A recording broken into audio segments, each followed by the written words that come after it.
The Urantia book, section 2, the local universe, paper 42, energy, mind and matter. And this is a very long paper, at least 14 pages long.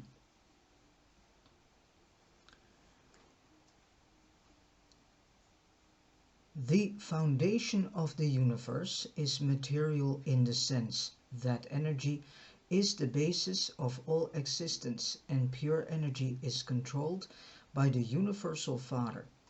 Force energy is the one thing which stands as an everlasting monument demonstrating and proving the existence and presence of the universal absolute. This vast stream of energy proceeding from the paradise presence, the paradise Father, has never lapsed, never failed. There has never been a break in the infinite upholding. The manipulation of universe energy is ever in accordance with the personal will and the all-wise mandates of the universal Father. This personal control of manifested power and circulating energy is modified by the coordinate acts and decisions of the eternal Son, who is the second source and center of the Trinity, as well as by the united purposes of the Son and the Father executed by the Conjoint Actor, also known as the Infinite Spirit. These divine beings act personally and as individuals. They also function in the persons and powers of an almost unlimited number of subordinates, each variously expressive of the eternal and divine purposes in the universe of universes.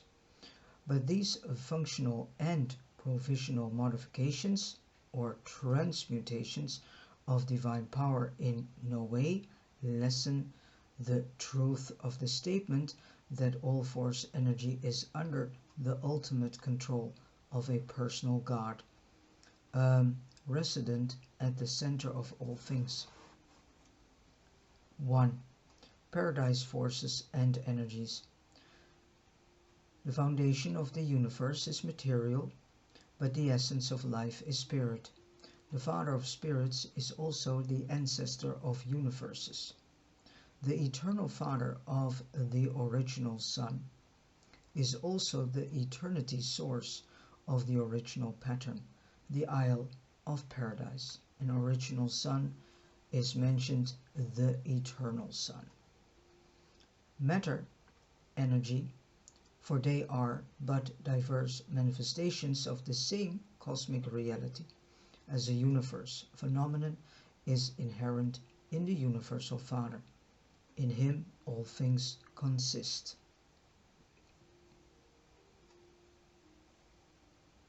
Matter may appear to manifest inherent energy and to exhibit self-contained powers, but the lines of gravity involved in the energies concerned in all these physical phenomena are derived from and are dependent on paradise. The ultimatum, the first measurable form of energy, has paradise as its nucleus. There is innate in matter and present in universal space a form of energy not known on Urantia. When this discovery is finally made, then will physicists feel that they have solved almost, at least, the mystery of matter, and so will they have approached one step nearer the Creator. So will they have mastered one more phase of the divine technique, but in no sense will they have found God. Neither will they have established the existence of matter.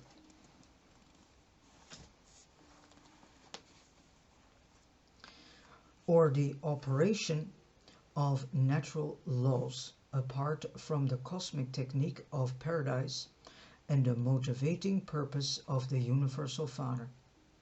Subsequent to even still greater progress and further discoveries after Urantia has advanced immeasurably in comparison with present knowledge, though you should gain control of the energy revolutions of the electrical units of matter,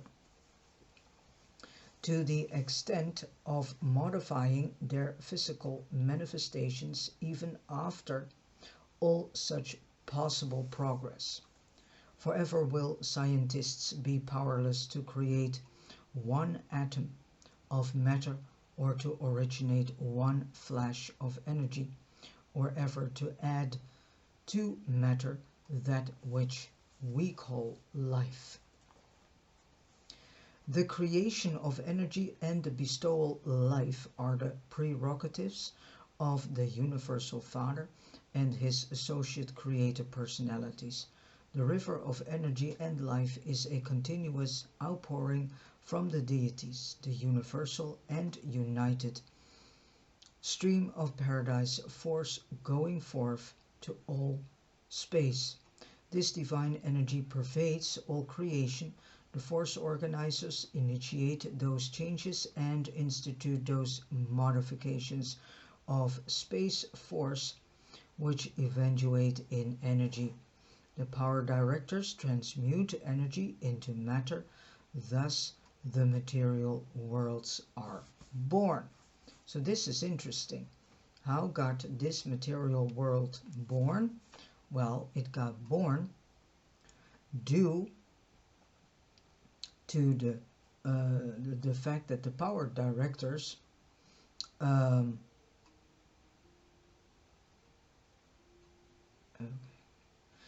did pervade modifications of space force in such a way which eventuate in energy, and so these power directors could initiate processes in dead matter, because matter itself is dead.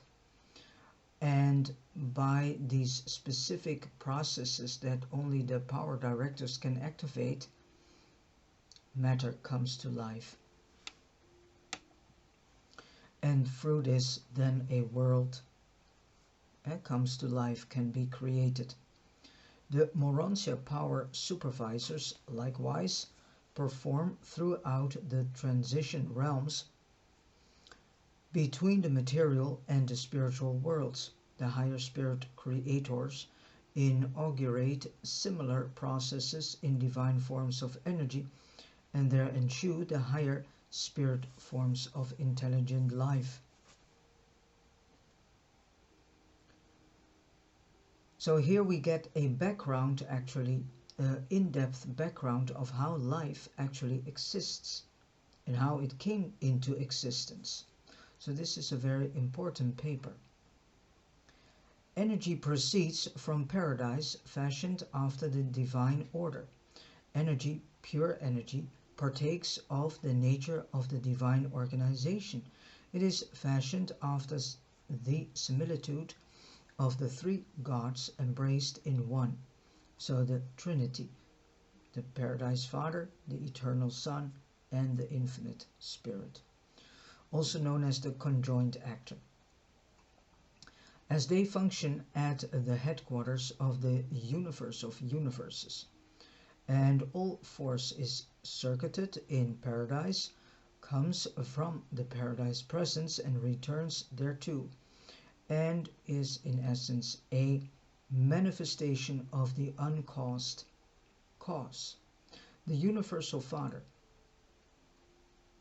And without the Father would not anything exist that does exist. Force derived from self-existent deity is in itself ever existent. Force energy is imperishable, indestructible. These manifestations of the infinite may be subject to unlimited transmutation, endless transformation, and eternal metamorphosis, but in no sense or degree, not even to the slightest imaginable extent, could they or even shall they suffer extinction. But energy, though springing from the infinite, is not infinitely manifest. There are outer limits to the presently conceived master universe. Energy is eternal but not infinite. It ever responds to the all-embracing grasp of infinity. Forever force and energy go on. Having gone out from paradise, they must return thereto, even if age upon age be required for the completion of the ordained circuit. That which is of paradise deity origin can have only a paradise destination or a deity destiny. And all this confirms our belief in a circular, somewhat limited but orderly and far-flung universe of universes. If this were not true, then evidence of energy depletion at some point would sooner or later appear.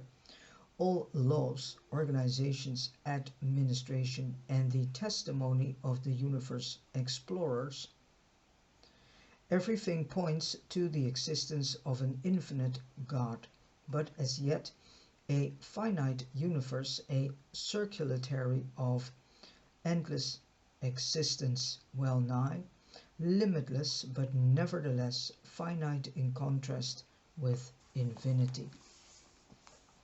2. Universal non-spiritual energy systems, also known as physical energies. It is indeed difficult to find suitable words in the English language whereby to designate and wherewith to describe the various levels of force and energy, physical, mindal, or spiritual. These narratives cannot altogether follow your accepted definition and definitions of force, energy, and power, because the definitions that we are using are interpretations done by the human mind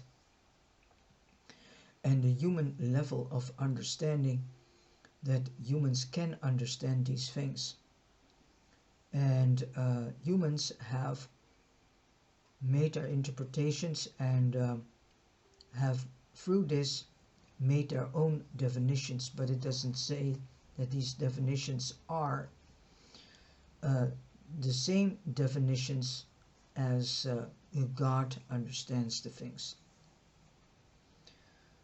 There's such paucity of language that we must use these terms in multiple meanings. In this paper, for example, the word energy is used to denote all phases and forms of phenomenal motion, action, and potential, while force is applied to the pre-gravity and power to the post-gravity stages of energy. I will, and who that I is, we will find out at the end of this paper. I will, however, endeavor to lessen conceptual confusion by suggesting the advisability of adopting the following classification for cosmic force: emergent energy and universe power, physical energy. So 1. Space potency. This is the unquestioned free space presence of the unqualified absolute. The extension of this concept connotes the universe force space potential inherent in the functional totality of the unqualified absolute. While the intention of this concept implies the totality of cosmic reality, universes which emanate and which emanated eternity-wise from the never beginning, never ending, never moving, never changing Isle of Paradise. The phenomena indigenous to the nether side of paradise probably embrace three zones of absolute force, presence, and performance. The fulcral zone of the unqualified absolute, the zone of the Isle of Paradise itself, and the intervening zone of certain unidentified equalizing and compensating agencies or functions. These triconcentric zones are the centrum of the paradise cycle of cosmic reality. Space potency is a pre-reality. It is the domain of the unqualified absolute and is responsive only to the personal grasp of the Universal Father. Notwithstanding that it is seemingly modifiable by the presence of the primary master force organizers. On Uversa, space potency is spoken of as absoluta. 2. Primordial force. This represents the first basic change in space potency and may be one of the nether paradise functions of the unqualified absolute. We know that the space presence going out from nether paradise is modified in some manner from that which is incoming. But regardless of any such possible relationships, the openly recognized transmutation of space potency into primordial force is the primary differentiating function of the tension presence of the living paradise force organizers. Passive and potential force becomes active and primordial in response to the resistance afforded by the space presence of the primary eventuated master force organizers. Force is now emerging from the exclusive domain of the unqualified absolute into the realms of multiple response to certain primal motions initiated by the God of Action, which is the Conjoint Actor, also known as the Infinite Spirit, and thereupon the certain compensating motions emanating from the Universal Absolute. Primordial force is seemingly reactive to transcendental causation in proportion to absoluteness. Primordial force is sometimes spoken of as pure energy. On Uversa, we refer to it as segregata.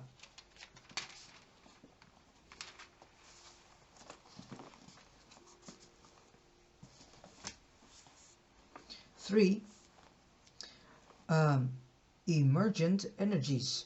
The passive presence of the primary force organizers is sufficient to transform space potency into primordial force, and it is upon such an activated space field that these same force organizers begin their initial and active operations. Primordial force is destined to pass through two distinct phases of transmutation in the realms of energy manifestation before appearing as universe power. These two levels of emerging energy are 1. Puissant energy. This is the powerful directional mass movemented, mighty tensioned and forcible reacting energy. Gigantic energy systems set in motion by the activities of the primary force organizers. This primary or puissant energy is not at first definitely responsive to the paradise gravity pull, though probably yielding an aggregate mass or space directional response to the collective group of absolute influences operative from the nether side of paradise. When energy emerges to the level of initial response to the circular and absolute gravity grasp of paradise, the primary force organizers give way to the functioning of their secondary associates. And then B, gravity energy. The now appearing gravity responding energy carries the potential of universe power and becomes the active ancestor of all universe matter. This secondary or gravity energy is the product of the energy elaboration resulting from the pressure presence and the tension trends set up by the associate transcendental master force organizers. In response to the work of these force manipulators, space energy rapidly passes from the puissant to the gravity stage, thus becoming directly responsive to the circular grasp of paradise, the absolute.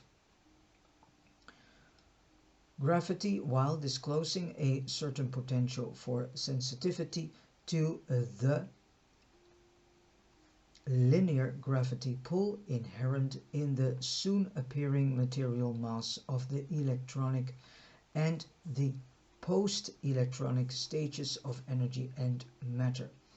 Upon the appearance of gravity response, the associate master force organizers may retire from the energy cyclones of space, provided the universe power directors are assignable to that field of action.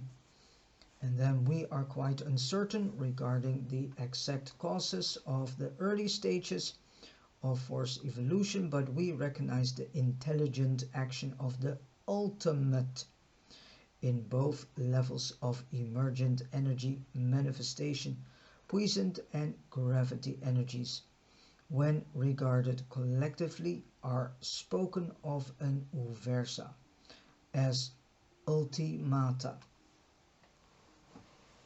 Then for universe power, space force has been changed into space energy and thence into the energy of gravity control.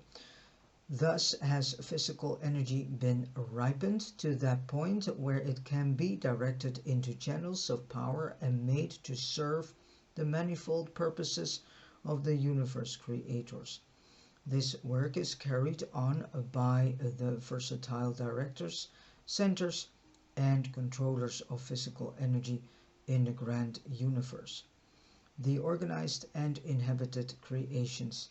These universe power directors assume the more or less complete control of 21 of the 30 phases of energy, constituting the present energy system of the 7 superuniverses. This domain of power, energy, matter is the realm of the intelligent activities of the sevenfold, functioning under the time-space over-control of the supreme uversa. We revert to the realm of universe power as gravita. Then 5, Havona energy. In concept, this narrative has been moving paradise-ward as transmuting space force has been followed level by level to the working level of the energy power of the universes of time and space, continuing paradise-ward. There is next encountered a pre-existent phase of energy which is characteristic of the central universe. Here the evolutionary cycle seems to turn back upon itself. Energy power now seems to begin to swing backwards, to swing back towards, better said. So energy power now seems to begin to swing back towards force, but force of a nature very unlike that of space potency and primordial force. Havona energy systems are not dual, they are triune. This is the existential energy domain of the conjoint actor, known as the infinite spirit, functioning in behalf of the paradise trinity. On Uversa, these energies of Havona are known as Triata. 6. Transcendental energy. This energy system operates on and from the upper level of paradise, and only in connection with the Absonite peoples. On Uversa, it is denominated Tranosta. So on Uversa, it is denominated as Tranosta. Then we have number 7, Monota. Energy is close of kin to divinity when it is paradise energy. We incline to the belief that Monota is the living non-spirit energy of paradise, an eternity counterpart of the living spirit energy of the original sun, which is the second source and center of the Trinity, the eternal Son. Hence, the non-spiritual energy system of the universal Father. We cannot differentiate the nature of paradise spirit and paradise monota. They are apparently alike, they have different names, but you can hardly be told very much about a reality whose spiritual and whose non-spiritual manifestations are distinguishable only by name. We know that finite creatures can attain the worship experience of the Universal Father through the ministry of God the sevenfold and the thought adjusters. But we doubt that any sub-absolute personality, even power directors, can comprehend the energy infinity of the first great source and center, which is the Paradise Father. One thing is certain: if the power directors are conversant with the technique of the metamorphosis of space force, they do not reveal the secret to the rest of us. I think that is quite good that they don't do this. It is my opinion that they do not fully comprehend the function of the force organizers. These power directors themselves are energy catalyzers. That is, they cause energy to segment, organize, or assemble in unit formation by their presence.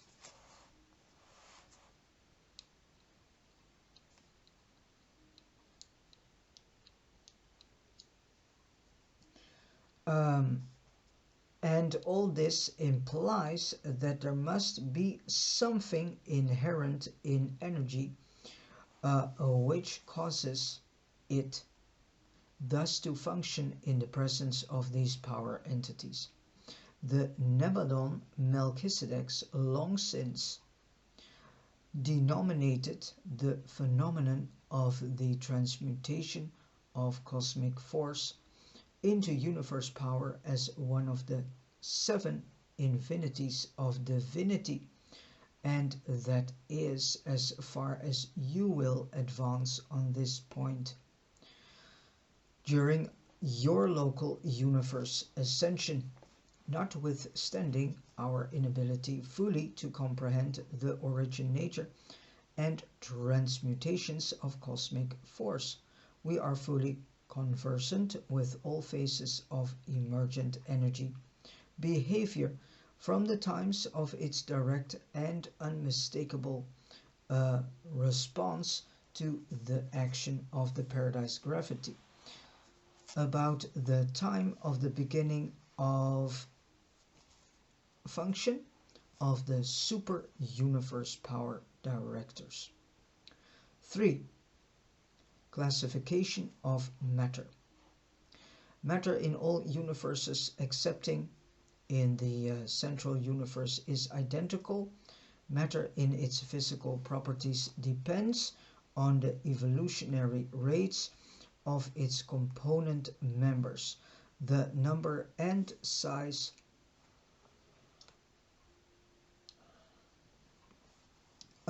of the revolving members, their distance from the nuclear body or the space content of matter, as well as on the presence of certain forces as yet undiscovered on Urantia. In the varied suns, planets, and space bodies, there are 10 grand divisions of matter.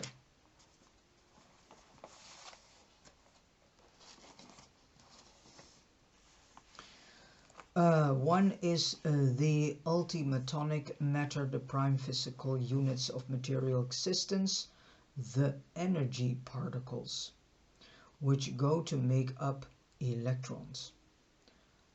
2. Subelectronic matter, the explosive and repellent stage of the solar supergases. 3.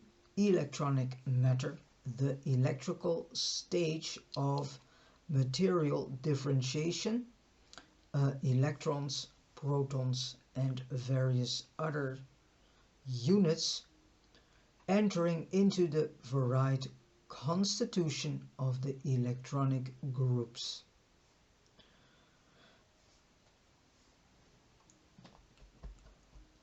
4. Subatomic matter, matter existing extensively in the interior of the hot suns. 5. Shattered atoms, found in the cooling suns and throughout space. 6. Ionized matter, individual atoms stripped of their outer chemically active electrons by electrical, thermal, or X-ray activities and by solvents. 7. Atomic matter, the chemical stage of elemental organization, the component units of molecular or visible matter. 8. The molecular stage of matter, matter as it exists on Urantia in a state of relatively stable materialization under ordinary conditions.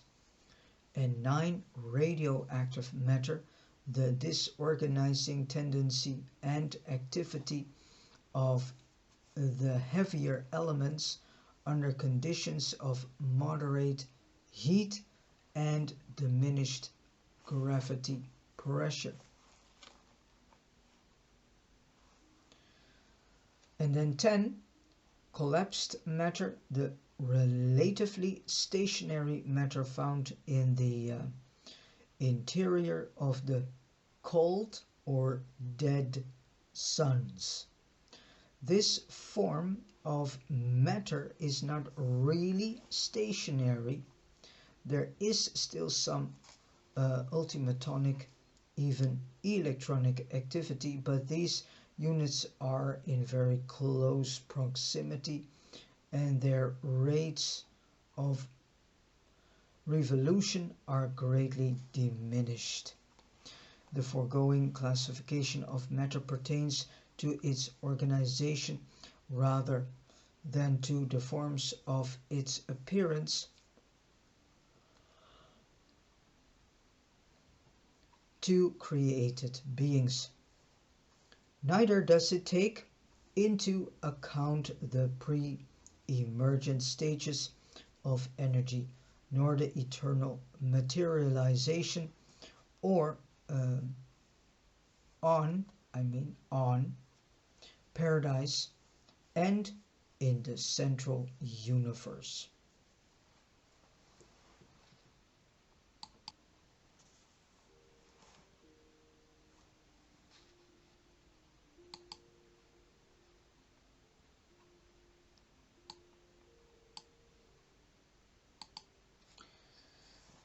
For energy and matter transmutations.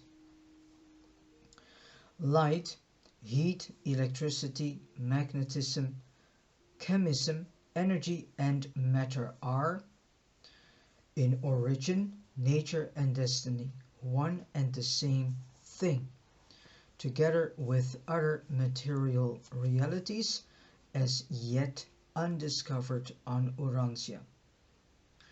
We do not fully comprehend the almost endless changes to which physical energy may be subject.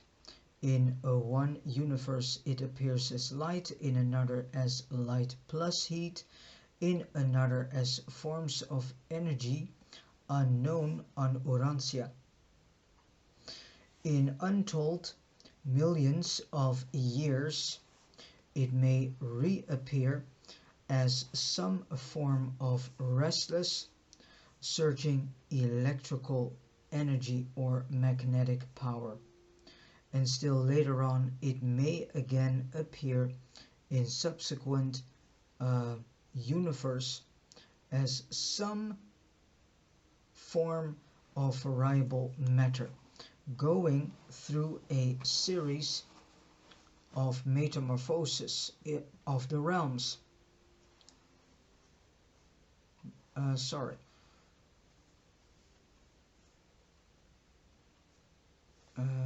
As some form of variable matter going through a series of metamorphoses to be followed by its outward physical disappearance in great cataclysm of the realms.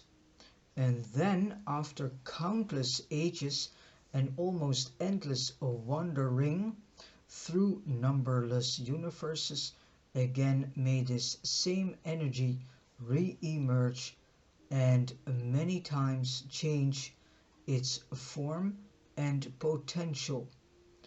And so do these transformations constitute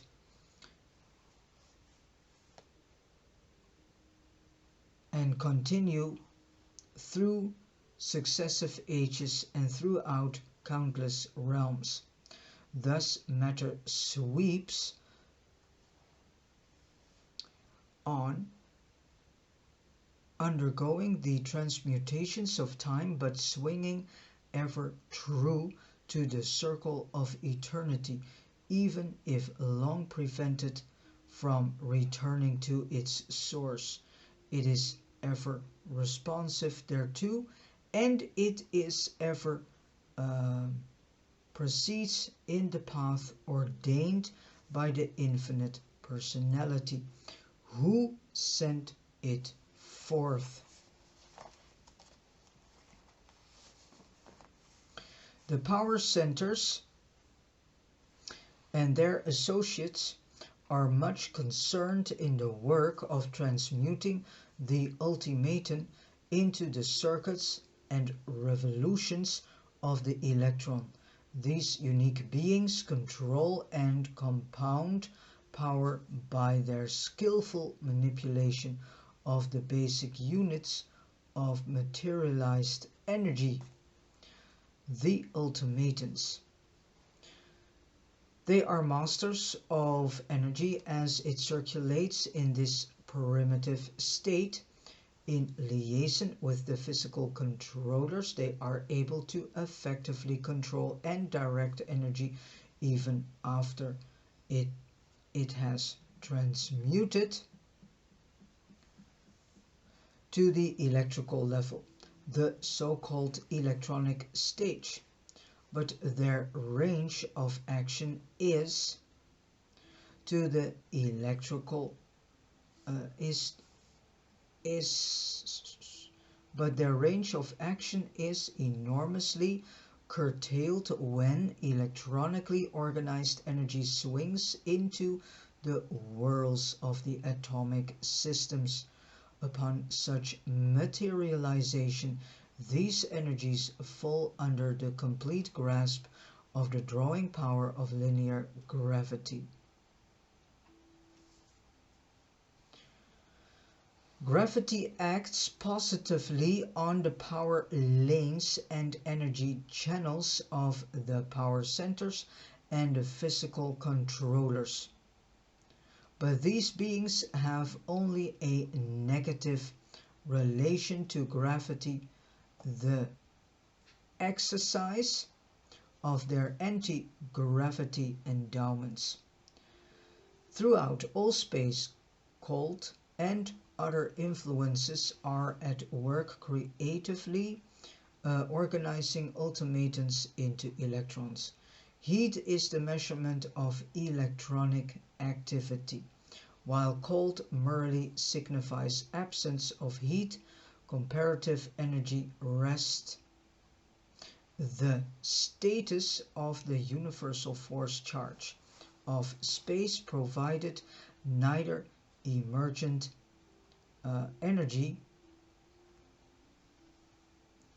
nor organized matter were present and responding to gravity.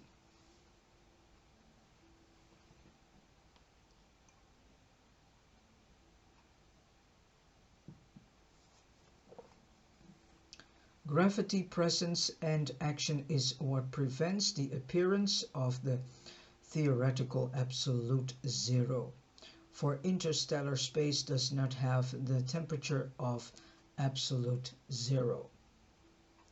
Throughout all organized space there are gravity responding energy currents, power circuits and automatonic activities, as well as organizing electronic energies. Practically speaking, space is not empty.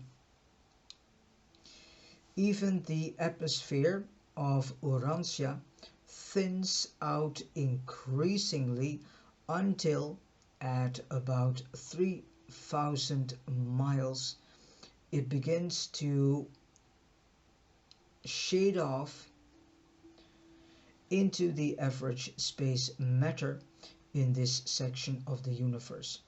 The most nearly empty space known in Abaddon would yield about 100 automatons, the equivalent of one electron in each cubic inch. Such a scarcity of matter is regarded as practically empty space. Temperature, heat and cold is secondary only to gravity in the realms of energy and matter evolution. Ultimatons are humbly obedient to temperature extremes. Low temperatures favor certain forms of electronic construction and atomic assembly, while high temperatures facilitate all sorts of atomic breakup and material disintegration when subjected to the heat and pressure of certain internal solar states. all but the most primitive associations of matter may be broken up. Heat can thus largely overcome gravity stability, but no known solar heat or pressure can convert ultimatums back into puissant energy.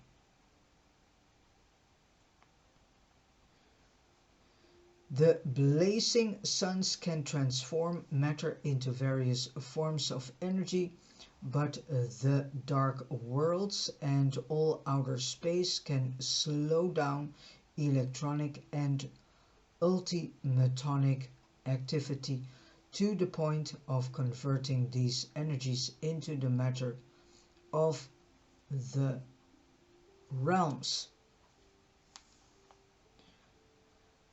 Certain electronic associations of a close nature, as well as many of the basic associations of nuclear matter, are formed in the exceedingly low temperatures of open space, being later augmented by association with larger accretions of materializing energy.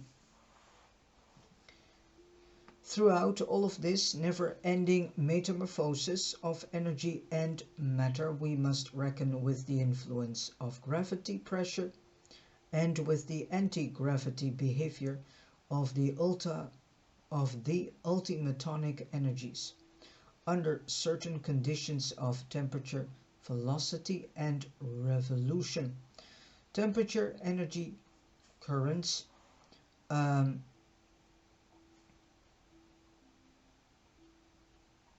distance, and the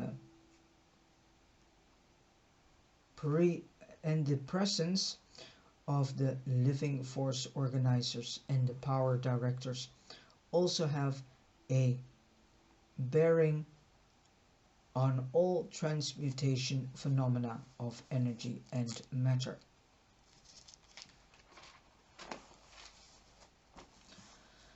The increase of mass in matter is equal to the increase of energy divided by the square of the velocity of light. In a dynamic sense, the work which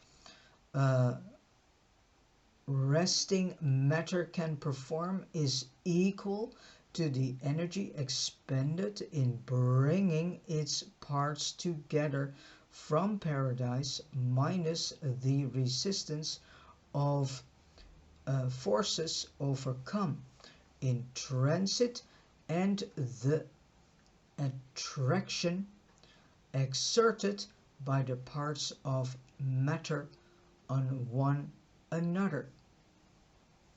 The existence of pre-electronic forms of matter is indicated by the two atomic weights of lead.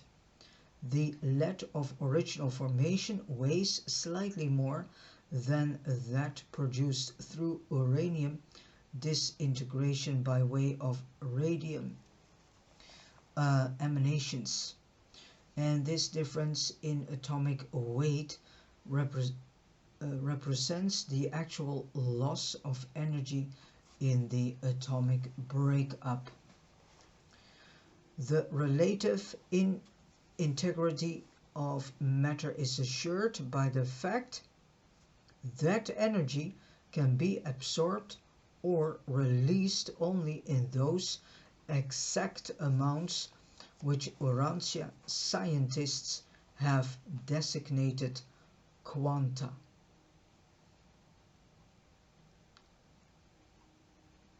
This wise provision in the material realms serves to maintain the universes as going concerns. The quantity of energy taken in or given out when electronic or other positions are shifted is always a between quotation marks, quantum, or some multiple thereof, but the vibratory or wave-like behavior of such units of energy is wholly determined by the dimensions of the material structures concerned. Such wave-like energies, ripples, are 860 times the diameters of the ultimatons, electrons, atoms, or other units, thus performing the never-ending confusion attending the observation of the wave mechanics of quantum behavior is due to the superimposition of energy. Waves. Two crests can combine to make a double height crest, while a crest and a throw may combine, thus producing mutual cancellation.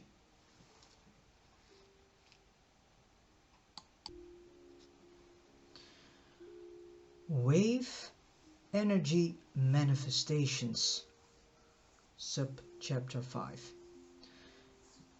In the super-universe of Orphanton, there are 100 octaves of wave energy.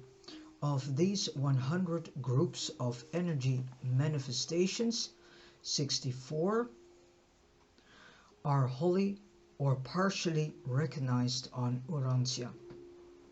The sun's rays constitute 4 octaves in the super-universe scale. The visible rays embracing a single octave number 46 in this series. The ultraviolet group comes next, while 10 octaves up are the X-rays, followed by the gamma rays of radium. 32 octaves above the visible light of the sun are the outer space energy rays, so frequently commingled with their associated highly energized minute particles of matter. Next, downward from the visible sunlight appear the infrared rays, and 30 octaves below are the radio transmission group. Wave-like energy manifestations from the standpoint of 20th century Urantia scientific enlightenment may be classified into the following 10 groups. 1. Infra-ultimatonic rays, the borderland revolutions of ultimatons as they begin to assume definite form. This is the first stage of emergent energy in which wave-like phenomena can be detected and measured. 2. Ultimatonic rays, the assembly of energy into the minute spheres of the ultimatons occasions vibrations in the content of space which are discernible and measurable.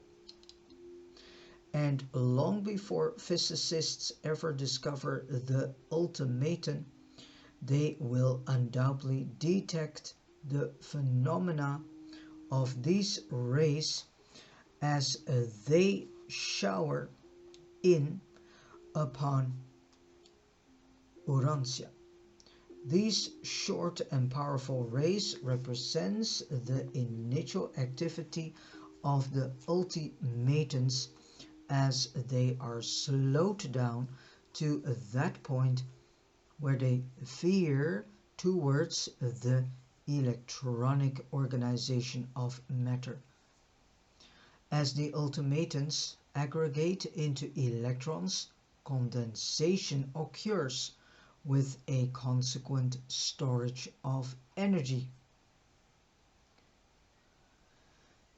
3. The short space rays. These are the shortest of all purely electronic vibrations and represent the pre-atomic stage of this form of matter. These rays require extraordinarily high or low temperatures for their production. There are two sources of these space rays, one attendant upon the birth of atoms and the other indicative of atomic disruption. They emanate in the largest quantities from the densest plane of the superuniverses, the Milky Way, which is also the densest plane of the outer universes.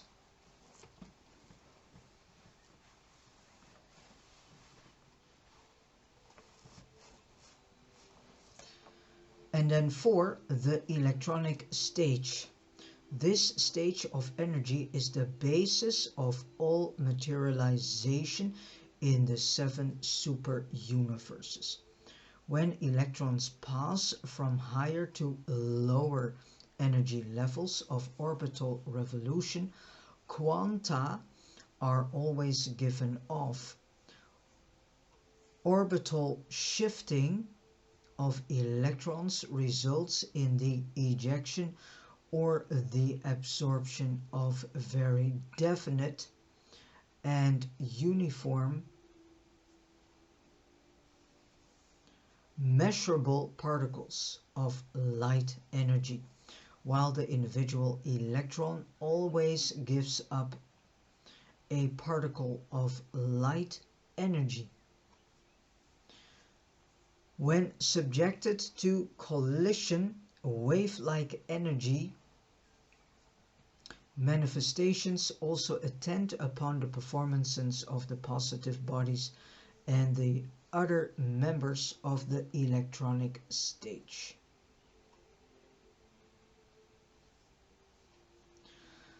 Five, gamma rays, those emanations which characterize the spontaneous dissociation of atomic matter. The best illustration of this form of electronic activity is in the phenomena associated with radium disintegration. And then 6, the X-ray group, the next step in the slowing down of the electron, yields the various forms of solar X-rays together with artificially generated X-rays. The electronic charge creates an electric field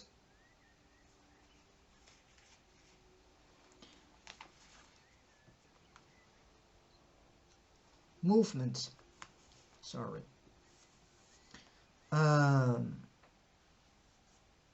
The electronic charge creates an electric field movement, gives rise to an electric current. The current produces a magnetic field. When an electron is suddenly stopped, the resultant electromagnetic commotion produces the X-ray. The X-ray is that disturbance.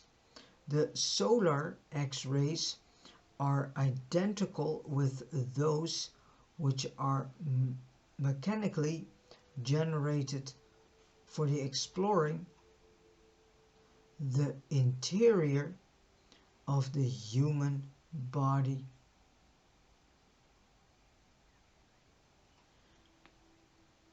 Except that they are a trivial longer. And then 7, the ultraviolet or chemical rays of sunlight and the various mechanical productions. 8, the white light, the whole visible light of the suns. 9, infrared rays, the slowing down of electronic activity still nearer the stage of appreciable heat.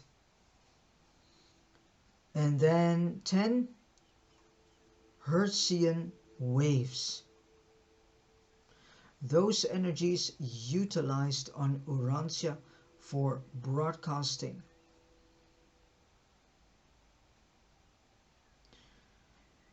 Of all these 10 phases of wave-like energy activity, the human eye can react to just 1 octave, the whole light of extraordinary sunlight.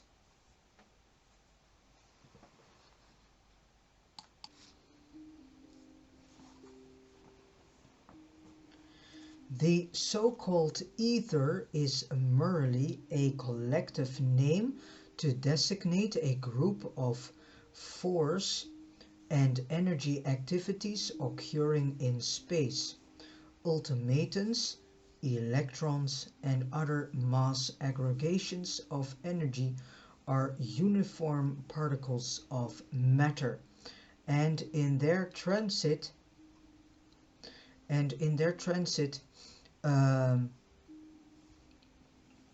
through space, they really proceed in direct lines. Light and all other forms of recognizable energy manifestations consist of a succession of definite energy particles which proceed in direct lines except as modified by gravity and other intervening forces. That these processions of energy particles appear as wave phenomena when subjected to certain observations is due to the resistance of the undifferentiated force blanket of all space, the hypothetical ether, and to the intergravity tension of the associated aggregations of matter, the spacing of the particle intervals of matter together with the initial velocity of the energy beams, establishes the undulatory, establishes the undulatory appearance of many forms of energy matter. The excitation of the content of space produces a wave-like reaction to the passage of rapidly moving particles of matter, just as the passage of a ship through water initiates waves of varying amplitude and interval.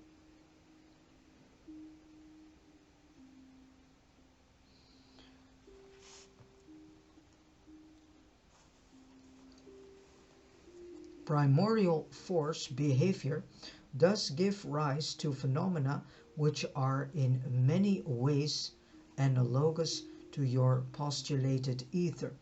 Space is not empty, the spheres of all space whirl and plunge on through a vast ocean of outspread force energy. Neither is the space content of an atom empty.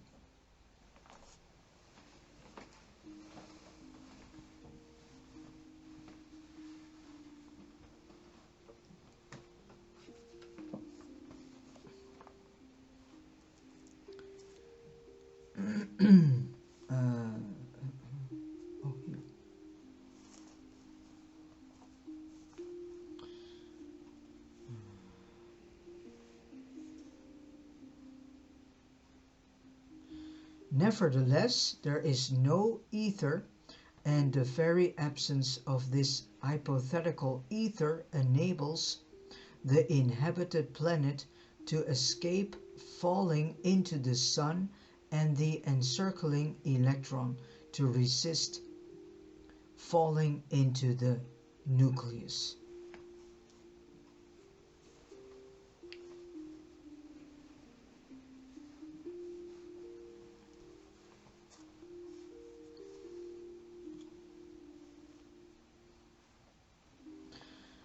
Then we have point 6, ultimatums, electrons and atoms.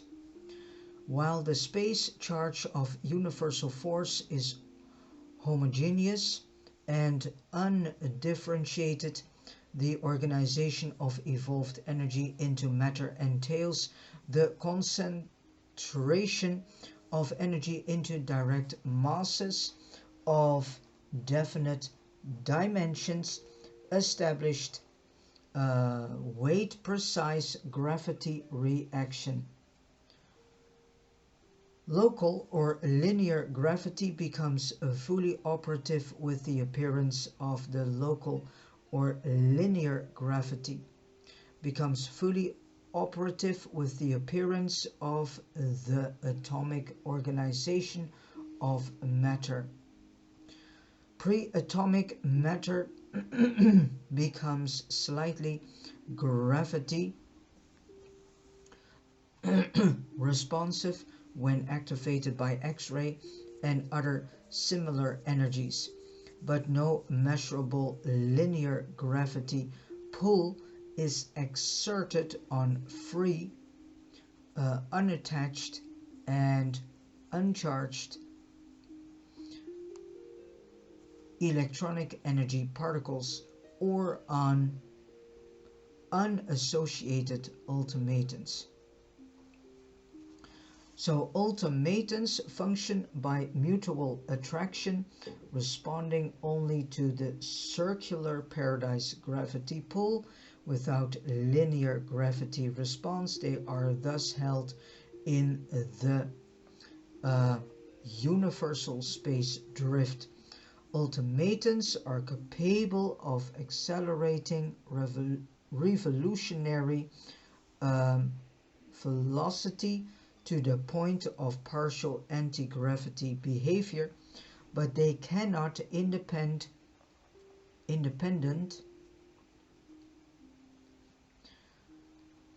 of force organizers or power directors attain the critical escape velocity of de-individuation, return to the puissant energy stage. In nature, ultimatums escape the status of physical existence only when participating in the terminal disruption of a cooled off and dying sun. The ultimatums unknown on Urantia slow down through many phases of physical activity before they attain the revolutionary energy prerequisites to electronic organization. Ultimatums have three varieties of motion: mutual resistance to cosmic force, individual revolutions of anti-gravity potential, and the intra-electronic positions of the 100 mutually intra-associated ultimatums.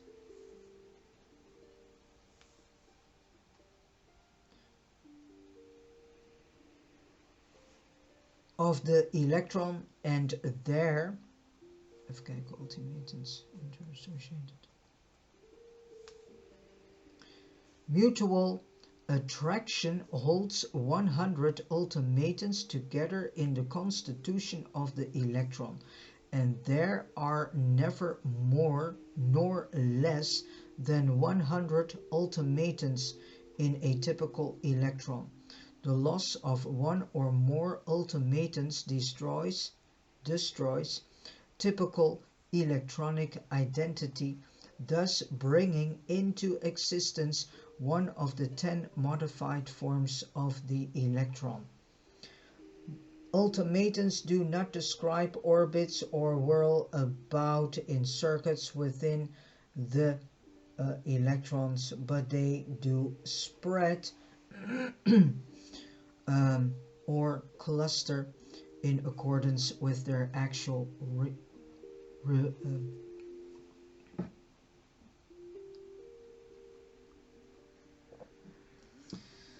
their axial revolutionary velocities, thus determining the differential electronic dimensions.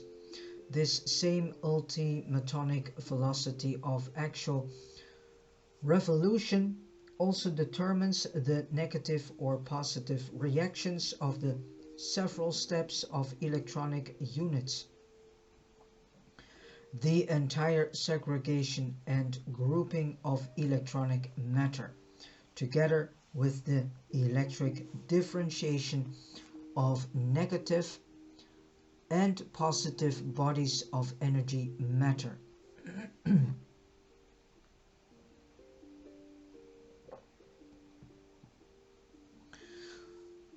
Result from various functions of the component ultimatonic interassociation.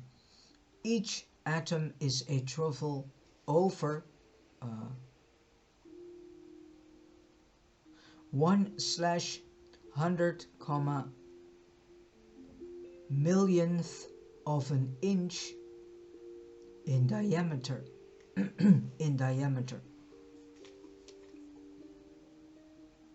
While an electron weighs a little more than 1/1000th of the smallest atom, hydrogen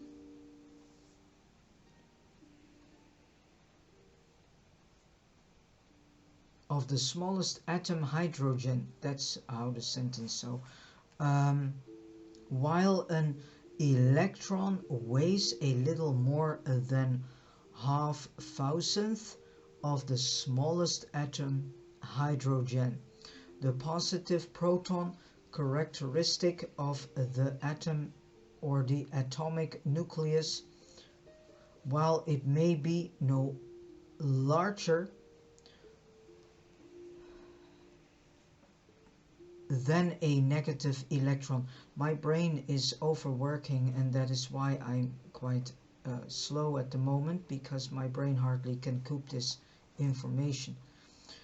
Weighs almost 2000 times more.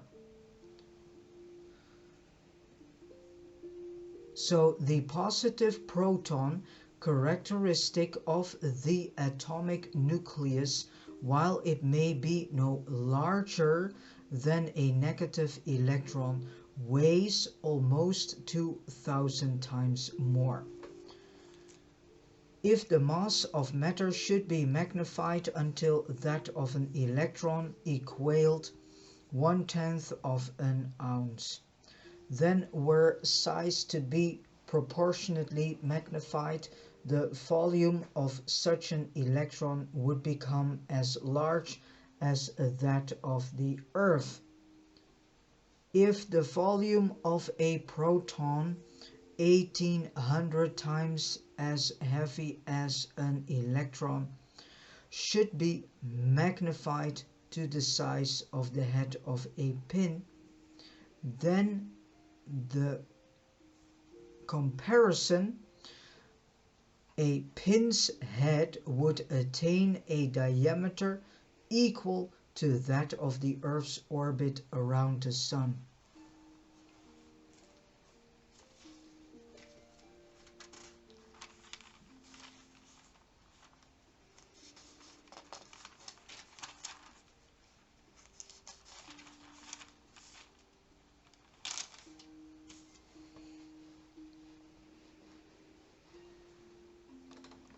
Point 7, atomic matter the formation of all matter is on the order of the solar system.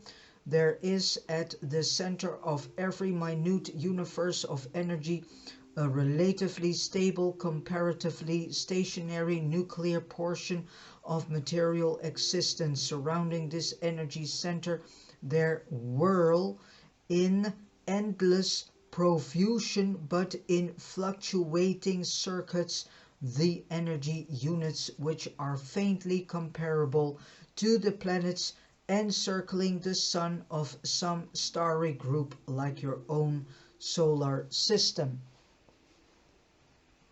Within the atom, the electrons revolve about the central proton with about the same comparative room the planets have as they revolve about the sun in the space of the solar system. There is the same relative distance in comparison with actual size between the atomic nucleus and the inner electronic circuits as exists between the inner planet Mercury and your Sun. The electronic axial revolutions and their orbital velocities about the atomic nucleus are both beyond the human imagination, not to mention the velocities of their component ultimatums. The positive particles of radium fly off into space at the rate of 10,000 miles a second, while the negative particles attain a velocity approximating that of light. So the local universes are of a decimal construction. The local universes are of decimal construction. There are just 100 distinguishable atomic materializations of space energy in a dual universe. That is the maximum possible organization of matter in Nebadon. These 100 forms of matter consists of a regular series in which from 1 to 100 electrons revolve around a central and relatively compact nucleus. It is this orderly and dependable association of various energies that constitutes matter. Not every world will show 100 recognizable elements at the surface, but they are somewhere present, have been present, or are in process of evolution. Conditions surrounding the origin and subsequent evolution of a planet determine how many of the 100 atomic types will be observable. The heavier atoms are not found on the surface of many worlds, even on Urantia. The known behavior elements manifests a tendency to fly to pieces as it is illustrated by radium behavior.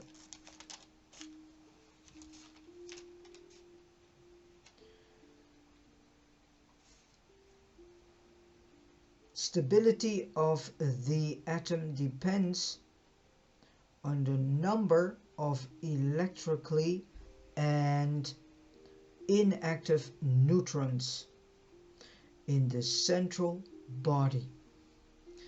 Chemical behavior is wholly dependent on the activity of the freely revolving electrons.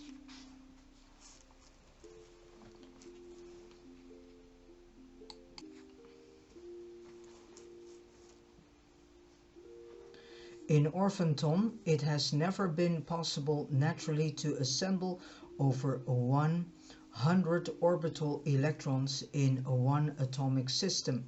When 101 have been artificially introduced into the orbital field, the result has always been the instantaneous disruption of the central proton with the wild dispersion of the electrons and other liberated energies.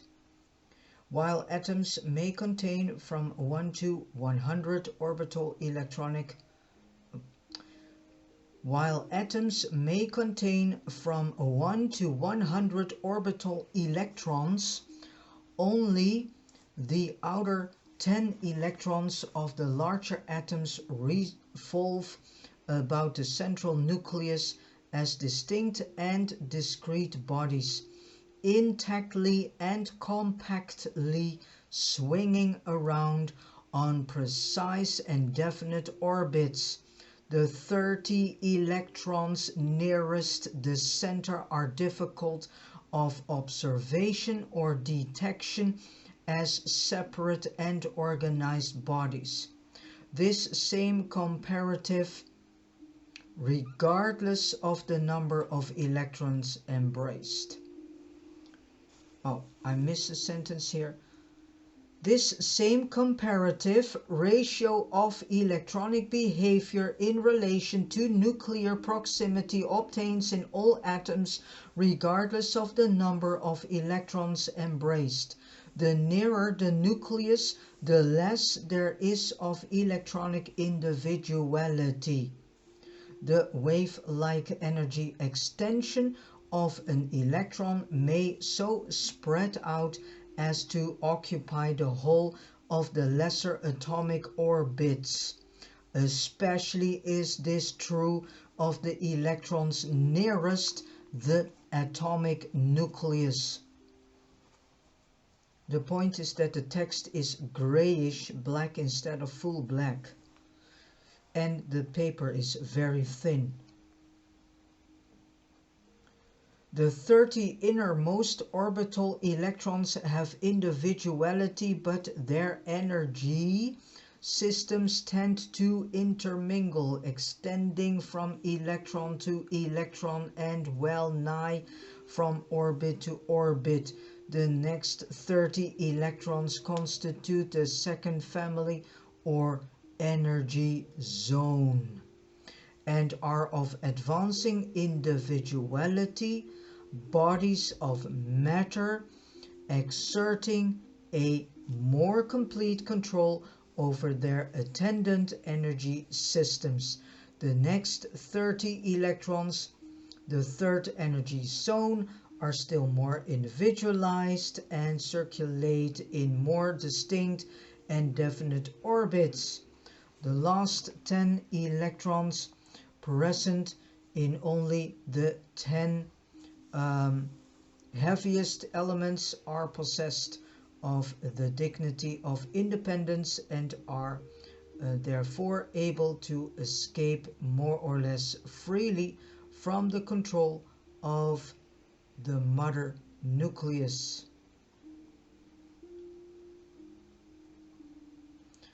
With a minimum variation in temperature and pressure, the members of this fourth and outermost group of electrons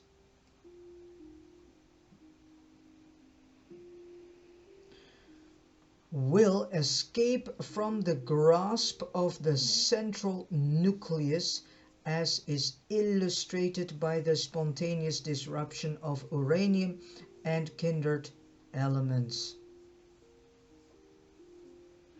The first 27 atoms, those containing from 1 to 27 orbital electrons, are more easy of comprehension than the rest.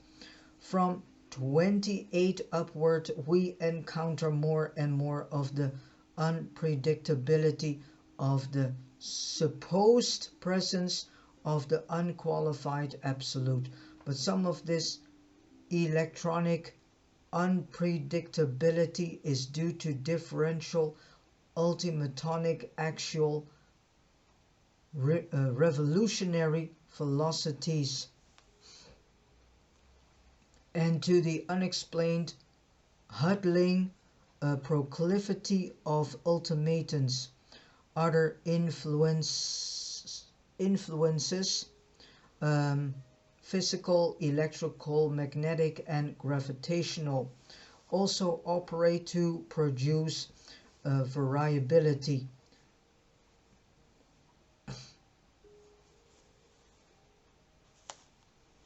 And produce a variable electronic behavior.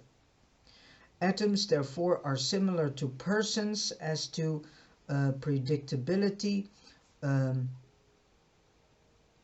Statisticians may announce laws governing a large number of either atoms or persons, but not for a single individual atom or person. Well, I think we have finished the long subchapters. No, 11 is quite long, and then 12. 8. Atomic cohesion. While gravity is one of the several factors concerned in holding together a tiny atomic energy system, there is also present in and among these basic physical units a powerful and unknown energy, the secret of their basic constitution and ultimate behavior, a force which remains to be discovered on Urantia. This universal influence permeates all the space embraced within this tiny energy organization. The inter-electronic space of an atom is not empty. Throughout an atom, this inter-electronic space is activated by wave-like manifestations which are perfectly synchronized with electronic velocity and ultimatonic revolutions. This force is not wholly dominated by your recognized laws of positive and negative attraction. Its behavior is therefore sometimes unpredictable. This unnamed influence seems to be a space force reaction of the unqualified absolute. The charged protons and the uncharged neutrons of the nucleus of the atom are held together by the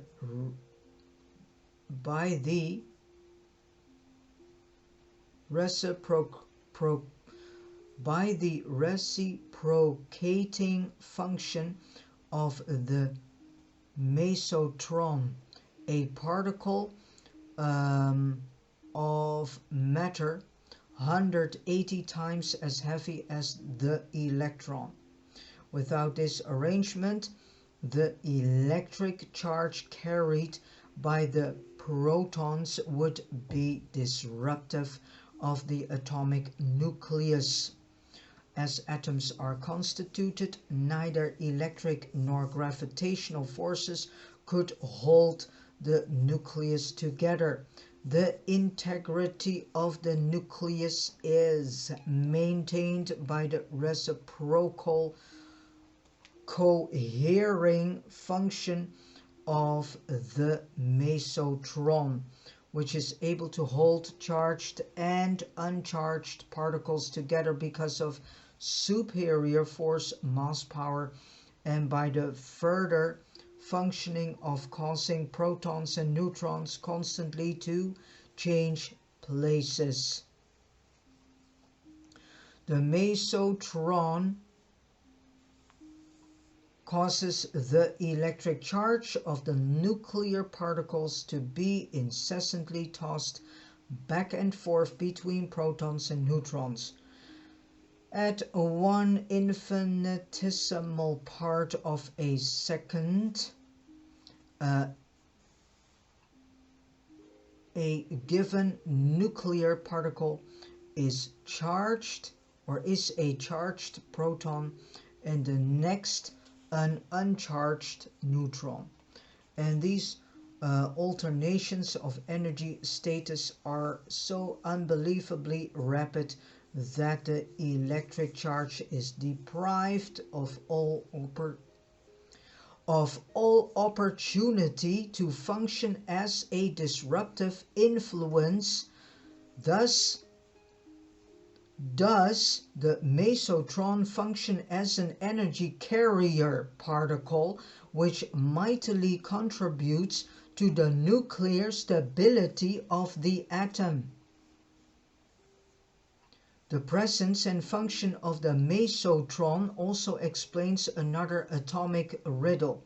When atoms perform radioactively, they emit far more energy than would be expected. This excess of radiation is derived from the breaking up of the mesotron energy carrier, which thereby becomes a mere electron. The mesotronic disintegration is also accompanied by the emission of certain small uncharged particles. The mesotron explains certain cohesive properties of the atomic nucleus, but it does not account for the cohesion of proton to proton, nor for the adhesion of neutron to neutron. The paradoxical and powerful force of atomic cohesive integrity is a form of energy as yet undiscovered on Urantia. These mesotrons are found abundantly in the space rays which so incessantly impinge upon your planet. Well, point 9, we have 4 to go. Natural philosophy, religion is not alone dogmatic. Natural philosophy equally tends to dogmatize. When a renowned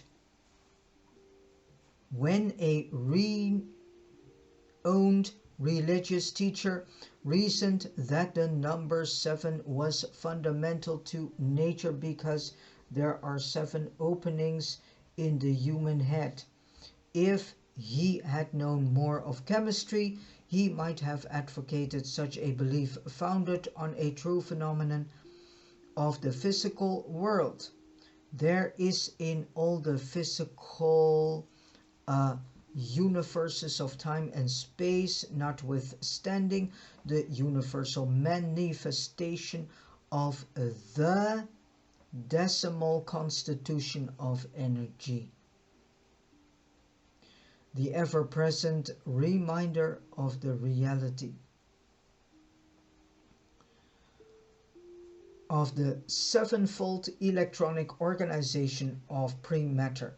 The number 7 is basic to the central universe and the spiritual system of inherent transmissions of character, but the number 10, the decimal system, is inherent in energy, matter, and the material creation.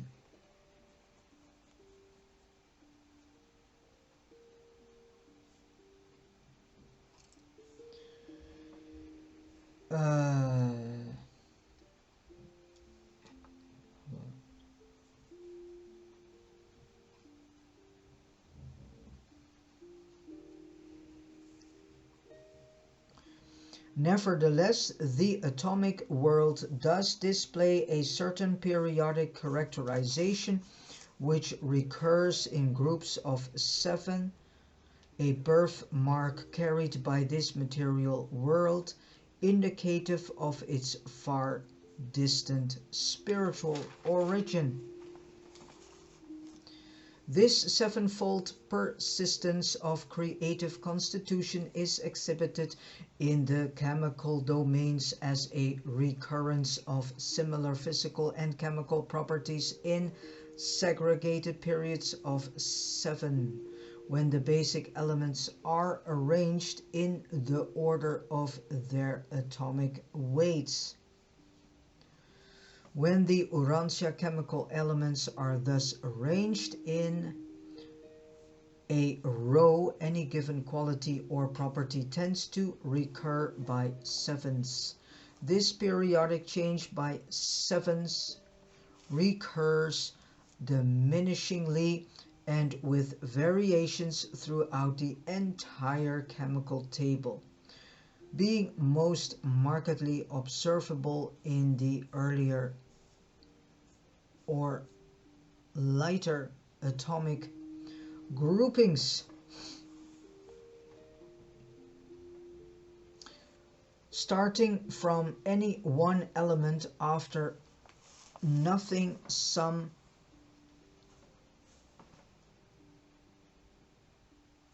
one property, such a quality will change for 6 wow, my brain is really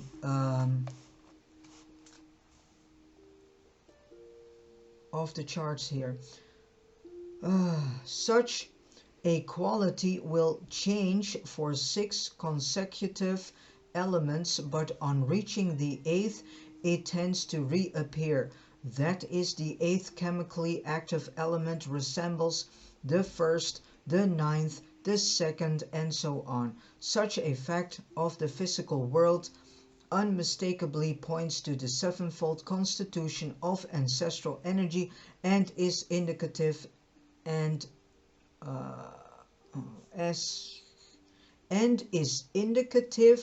of the fundamental reality of the sevenfold diversity of creations of time and space.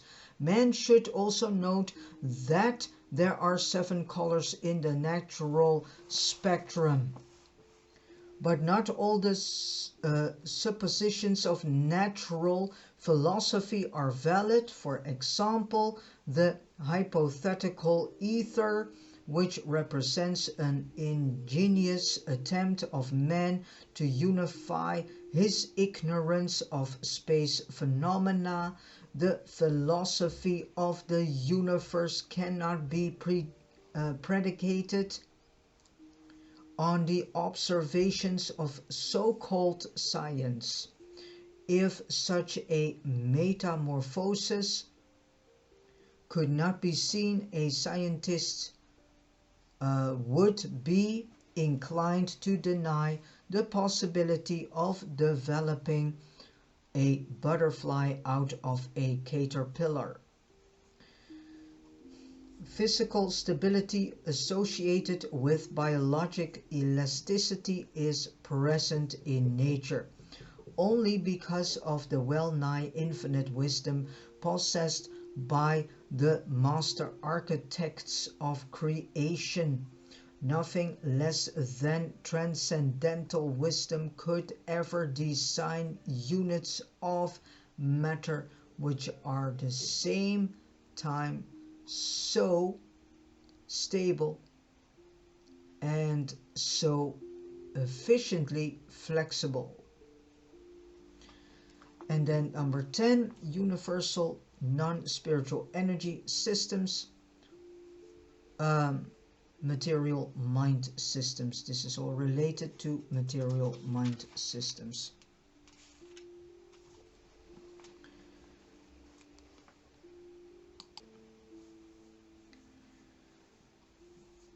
So again, 10 universal non-spiritual energy systems, all related to material mind systems. The endless sweep of relative cosmic reality from the absoluteness of paradise monota to the absoluteness of space potency is suggestive of certain evolutions of relationship in the non-spiritual realities of the first source and center. Those realities which are concealed in space potency, revealed in monota, and provisionally disclosed on intervening cosmic levels.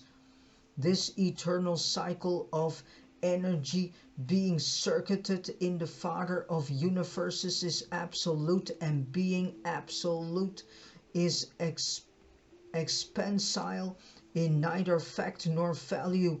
Nevertheless, the primal Father is even now, as always, self-realizing of an ever-expanding arena of time-space and of time-space transcendent meanings, an arena of changing relationships wherein energy matter is being progressively subjected to the over-control of living and divine spirit through the experiential striving of living and personal mind.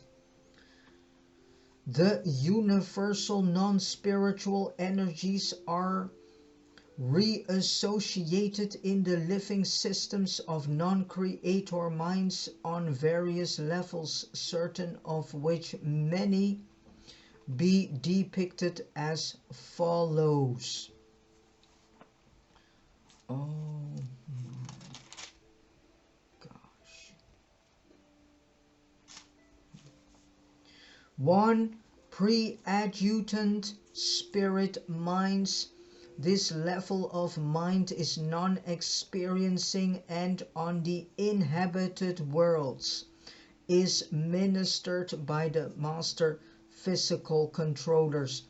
This is mechanical mind, the non-teachable intellect of the most primitive forms of material life. But the non-teachable mind functions on many levels beside that of primitive planetary life. And then 2. Adjutant spirit minds. This is the ministry of a local universe mother spirit functioning through her 7 adjutant mind spirits on the teachable non-mechanical level of material mind.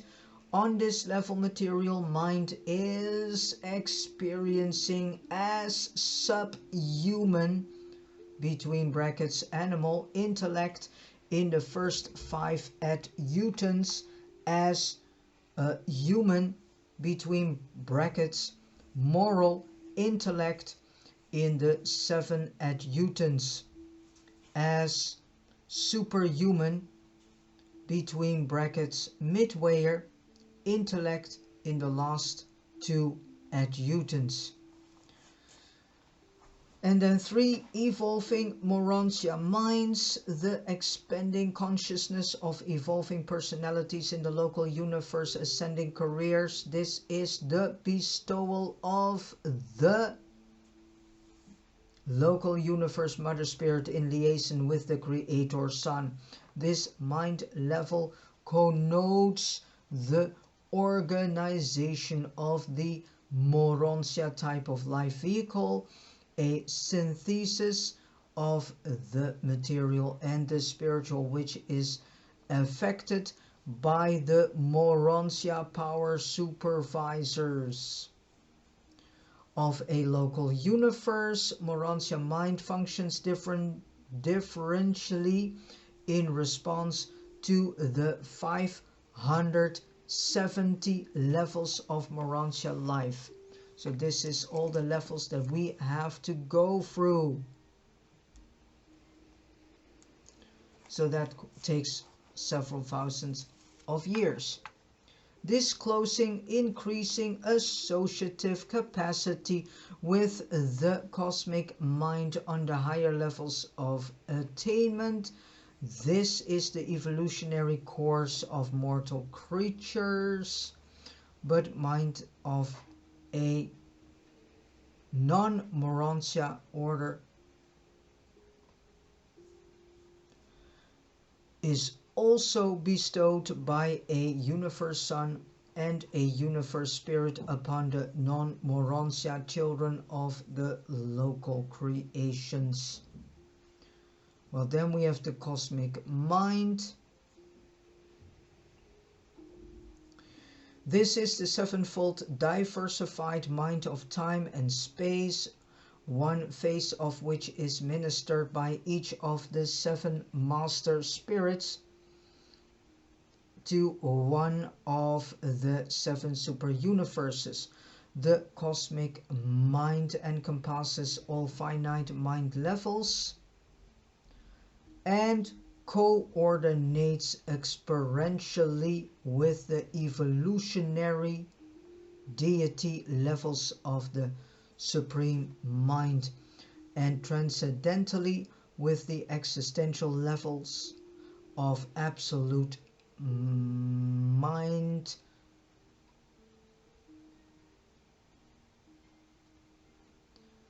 The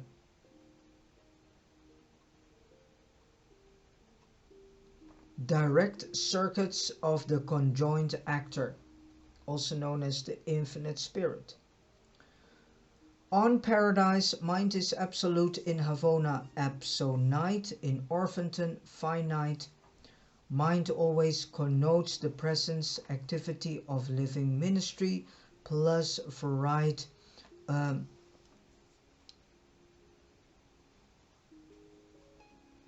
energy systems. And this is true of all levels and of all kinds of mind. But beyond the cosmic mind, it becomes increasingly difficult to portray the relationships of mind to non-spiritual energy.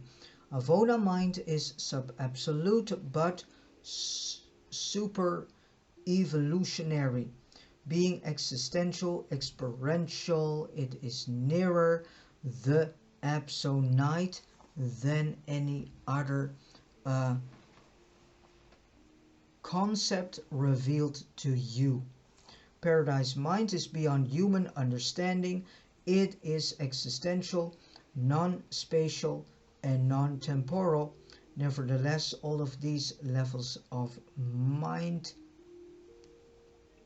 are overshadowed by the universal presence of the conjoint actor, by the mind gravity grasp of the god of mind on Paradise.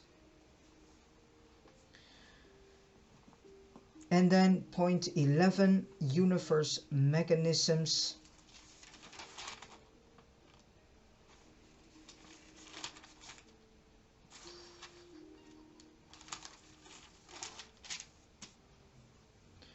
In the evaluation and recognition of mind, it should be remembered that the universe is neither mechanical nor magical. It is a creation of mind and a mechanism of law. But while in practical application the laws of nature operate in what seems to be the dual realms of the physical and spiritual reality. They are one. The first source and center is the primal cause of all materialization, and at the same time the first and final father of all spirits.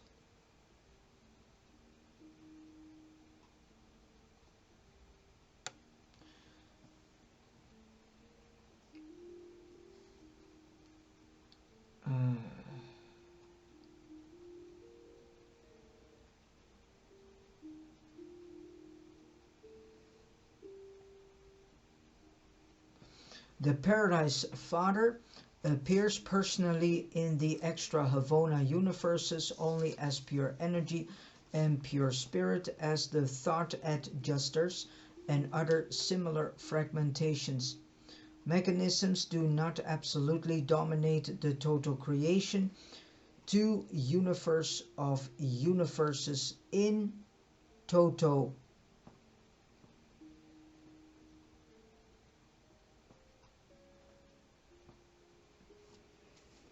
is mind planned, mind made, and mind administered, but the divine mechanism of the universe of universes is altogether too perfect for the scientific methods of the finite mind of man to discern even a trace of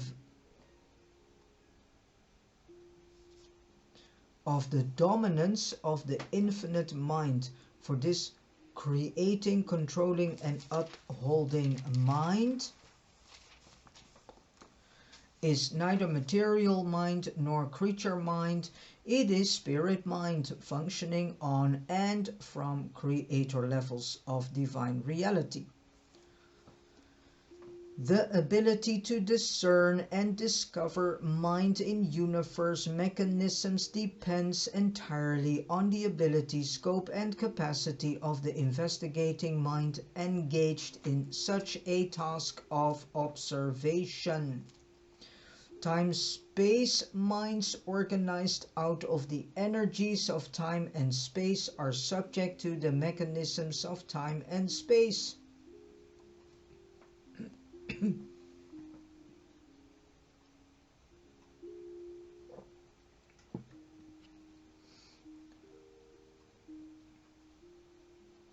Motion and universe gravitation are twin facets of the impersonal time-space mechanism of the universe of universes. The levels of gravity response for spirit, mind and matter are quite independent of time, but only true spirit levels of reality are independent of space, between brackets non-spatial. The higher mind levels of the universe, the spirit mind levels, may also be non-spatial, but the levels of material mind, such as human mind, are responsive to the interactions of universe gravitation, losing this response only in proportion to spirit identification. Spirituality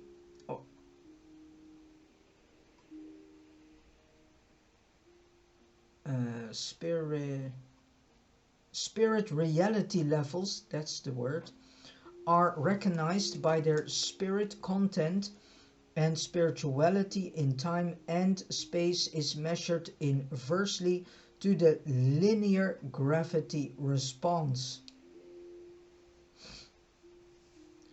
Linear gravity response is a quantitative measure of non-spirit energy. All mass-organized energy is subject to this grasp except as motion and mind act upon it. Linear gravity is the short-range cohesive force of the macrocosmos,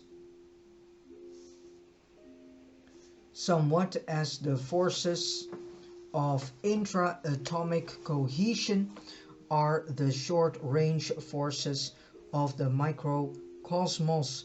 Physical materialized energy organized as so-called matter cannot traverse space without affecting linear gravity response, although such gravity response is directly proportional to mass. It is so modified by intervening space that the final result is no more than roughly approximated when expressed as inversely according to the square of the distance.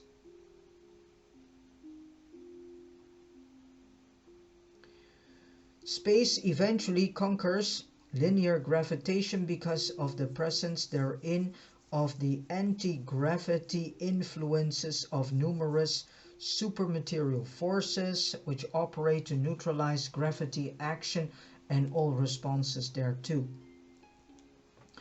Extremely complex and highly automatic appearing cosmic mechanisms always tend to conceal the presence of the originative or creative indwelling. Mind from any and all intelligences very far below the universe levels of the nature and capacity of the mechanism itself.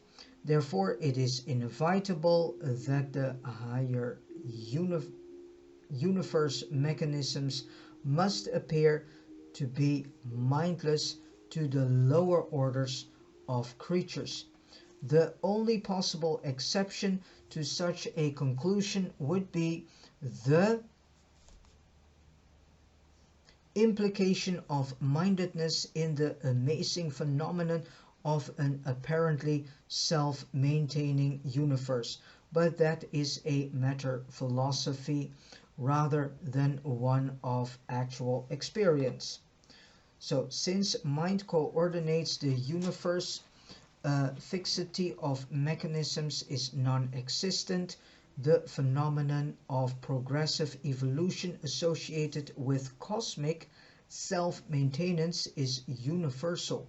The evolutionary capacity of the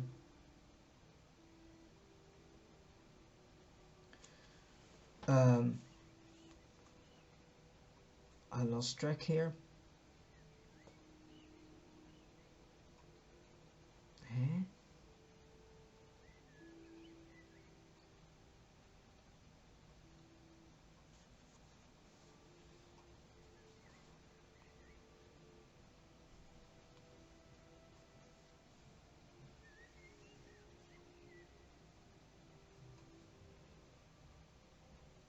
Now, all of a sudden I'm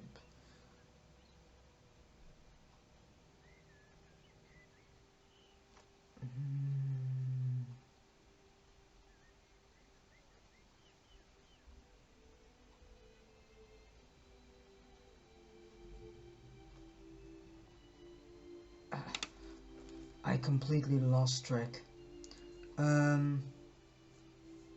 That higher universe mechanisms appear to be mindless. The only possible exception to such a conclusion would be the implication of mindedness in the amazing phenomenon of an apparently self-maintaining universe, but that is a matter of philosophy rather than one of actual experience. Since mind coordinates the universe, fixity of mechanisms is non-existent. The phenomenon of progressive evolution associated with cosmic self-maintenance is universal. The evolutionary capacity of the universe is inexhaustible in the infinity of spontaneity. Progress towards harmonious unity, a growing experiential synthesis superimposed on an ever-increasing complexity of relationships, could be affected only by a purposive and dominant mind. The higher the universe mind associated with any universe phenomenon, the more difficult it is for the lower types of mind to discover it.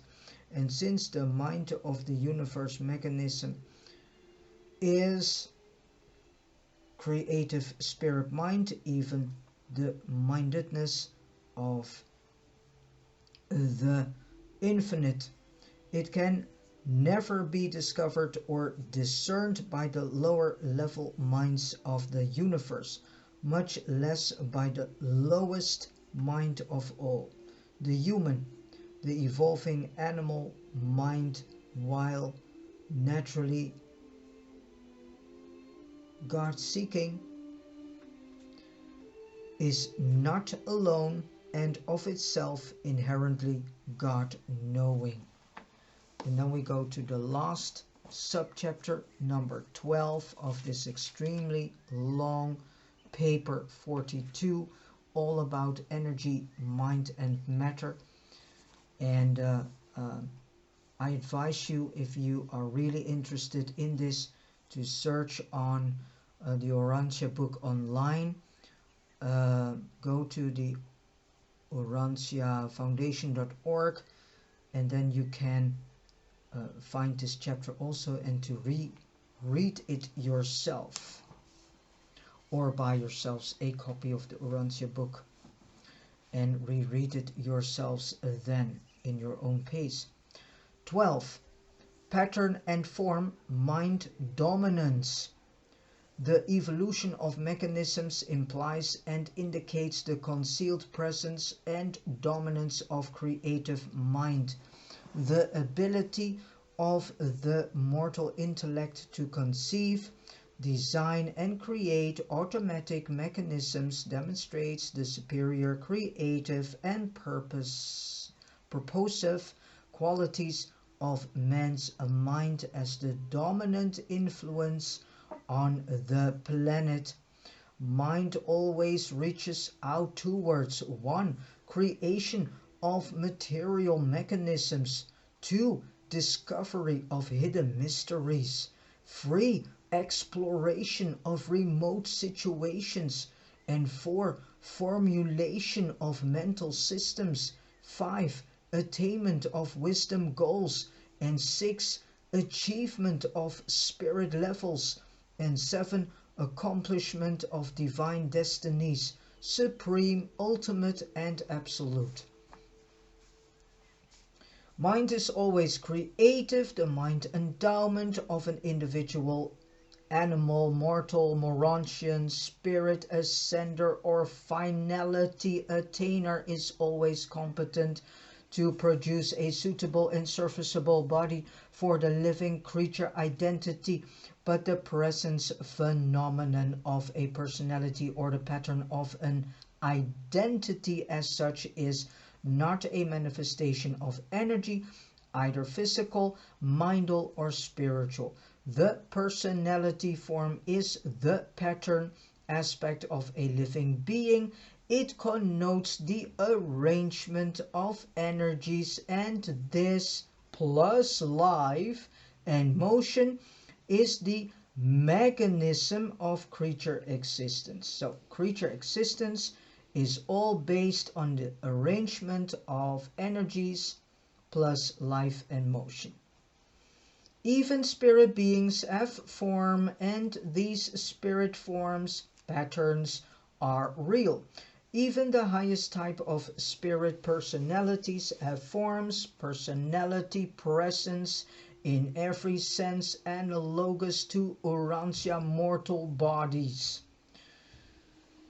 Nearly all beings encountered in the 7 super-universes are possessed of forms, but there are a few exceptions to this general rule.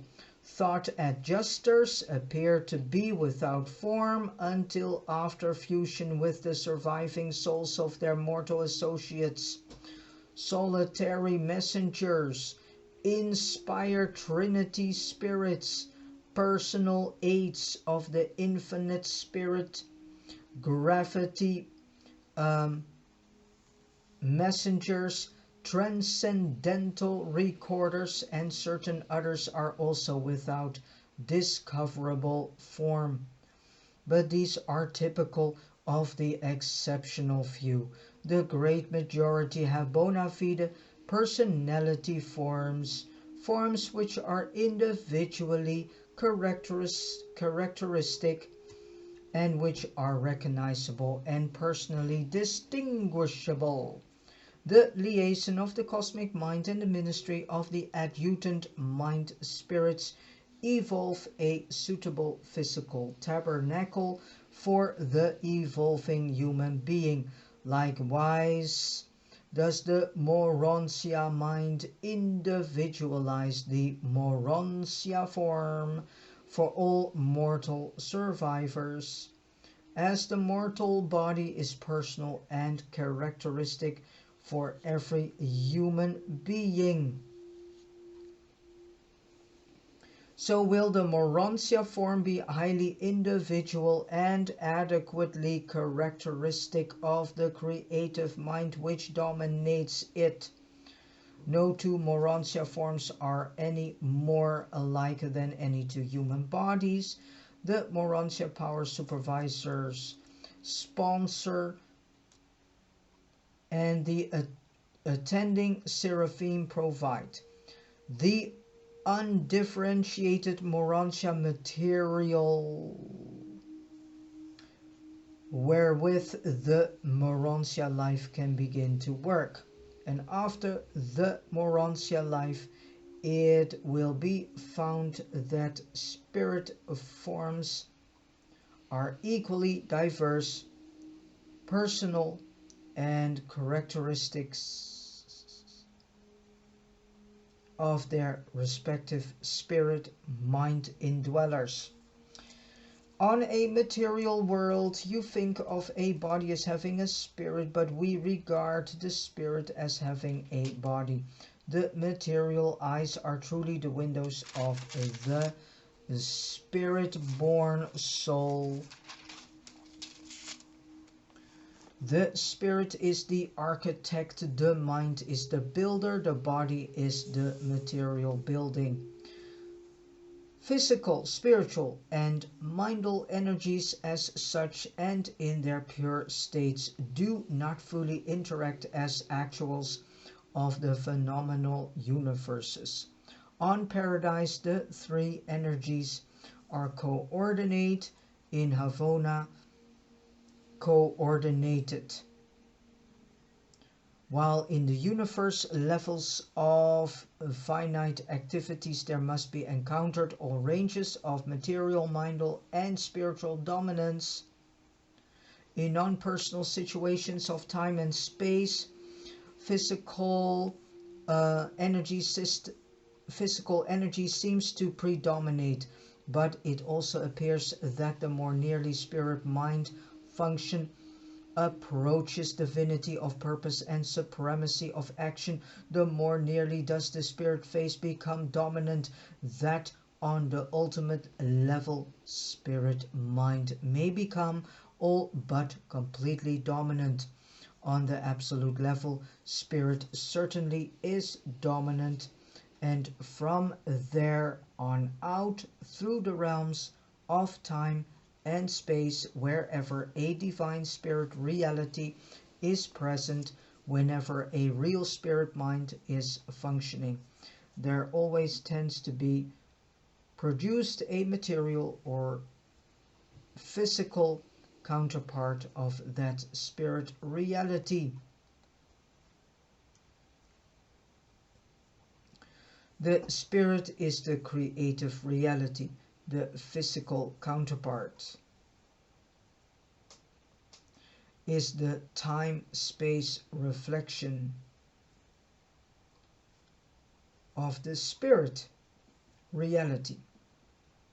The physical repercussion of the creative action of spirit mind. Mind universally dominates matter, even as it is in turn responsive to the ultimate over-control of spirit. And with mortal man, only that mind which freely submits itself to the spirit direction can hope to survive the mortal time-space existence as an immortal child of the eternal spirit world, of the supreme, the ultimate, and the absolute, the infinite. So again, mind universally dominates matter, even as it is in turn responsive to the ultimate over control of spirit. And here it comes. And with mortal man, only that mind which freely submits itself to the spirit direction can hope to survive the mortal time-space existence as an immortal child of the eternal spirit world of the supreme, the ultimate, and the absolute, the infinite.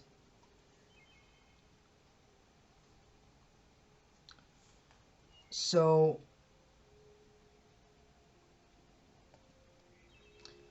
this is actually saying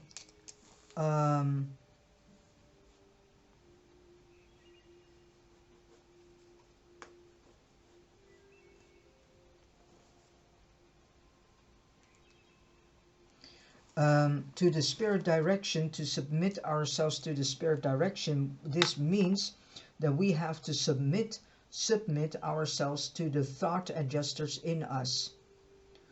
And if we do so, and we are following the direction it is giving us, then survival of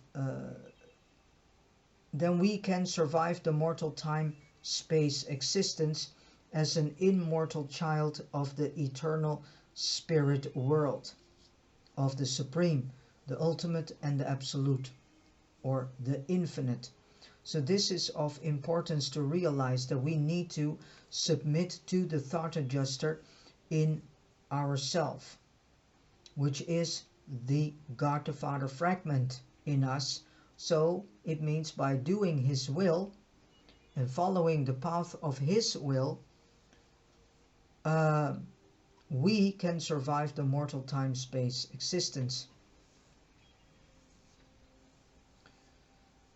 Well, finally we have come to the end of reading this paper 42. It had a lot of obstacles. My brain was really going off, and this information that I've read to you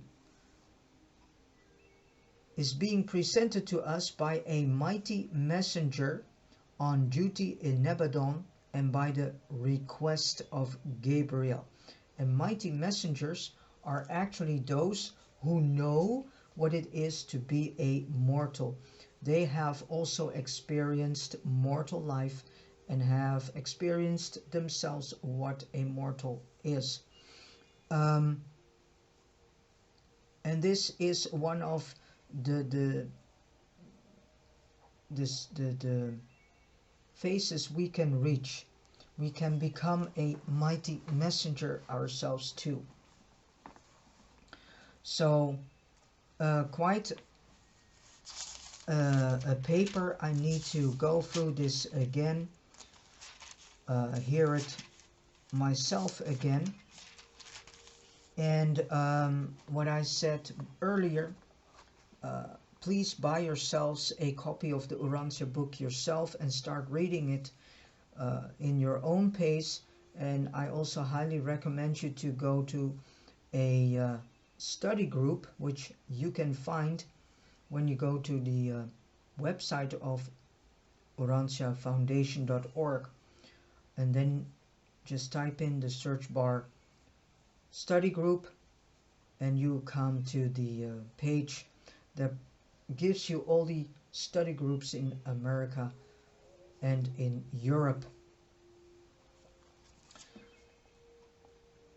Please know that this Urantia book is also a travel guide for us to prepare ourselves for the next step in our ascension path, if you are sincerely and wholeheartedly choose to proceed your ascension path. It is a free will choice.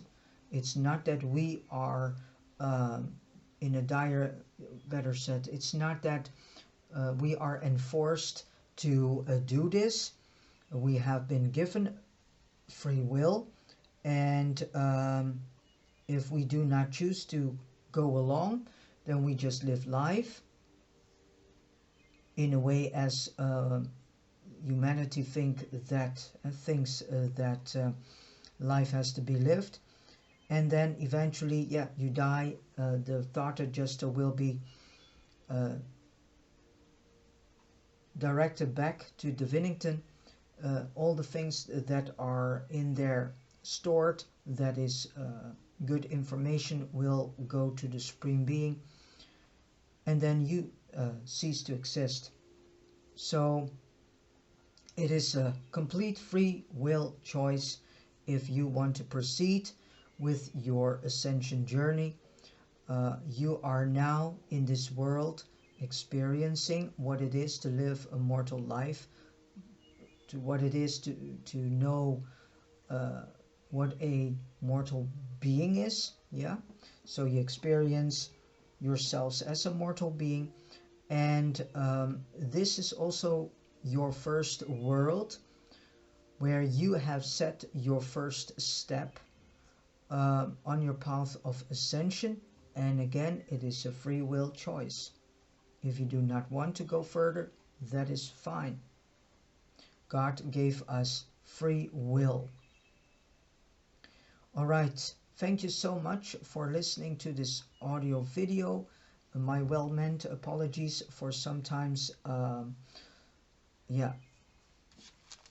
rushing up with reading, but I need to do so to break through certain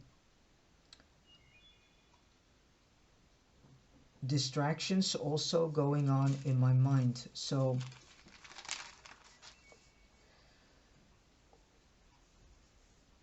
all right, I wish you all a beautiful, joyful, and loving day, and God bless you.